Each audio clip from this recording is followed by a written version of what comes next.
ಧರ್ಮವನ್ನ ರಾಜಕಾರಣಕ್ಕೆ ತಗೊಂಡು ಹೋಗಬಾರ್ದು. ರಾಜಕಾರಣದಲ್ಲಿ ಧರ್ಮ ಇರಬೇಕು ಹೊರತು ಧರ್ಮದಲ್ಲಿ ರಾಜಕಾರಣ ಇರಬಾರ್ದು. ಈ ದೇಶದ ಸಂವಿಧಾನ ಭಾರಿ ಸ್ಟ್ರಾಂಗ್ ಆಗಿದೆ. ಅದ್ರ ಒಳಗಡೆ ಯಾರೇ ತಪ್ಪು ಮಾಡಿದ್ರು, ಎಷ್ಟೇ ದೊಡ್ಡ ಧರ್ಮಕ್ಷೇತ್ರವಾಗಿದ್ರು, ಧರ್ಮಾಧಿಕಾರಿಗಳಾಗಿದ್ರು, ಯಾರೇ ಆಗಿದ್ರು ಸಹ ಕಾನೂನಿಗಿಂತ ದೊಡ್ಡವರು ಯಾರು ಇಲ್ಲ.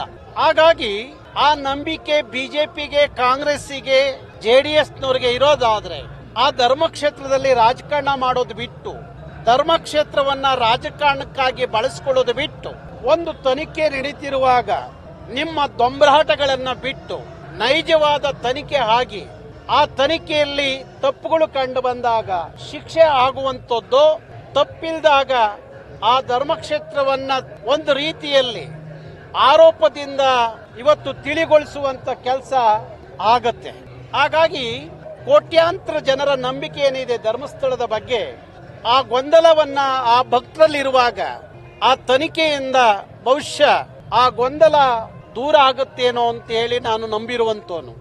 ಆ ತನಿಖೆ ಪ್ರಾಮಾಣಿಕವಾಗಿ ಆಗಬೇಕು ಅನ್ನೋದಾದರೆ ಧರ್ಮಕ್ಷೇತ್ರದಲ್ಲಿ ನಡೆಯುವ ರಾಜಕಾರಣವನ್ನ ಬಿಟ್ಟು ಬಿಜೆಪಿಯವರು ಒಂದ್ ಕಡೆ, ಕಾಂಗ್ರೆಸ್ನವರು ಒಂದ್ ಕಡೆ, ಜೆಡಿಎಸ್ನವರು ಒಂದ್ ಕಡೆ ಈ ತರ ದೊಂಬರಾಟ ಹಾಡಿದ್ರೆ ತನಿಖೆ ಮಾಡೋದು ಪ್ರಾಮಾಣಿಕವಾಗಿ ನಡೆಯಲ್ಲ ಅನ್ನುವ ಅಪನಂಬಿಕೆ ನಾಡಿನ ಜನರನ್ನ ಕಾಡುತ್ತೆ.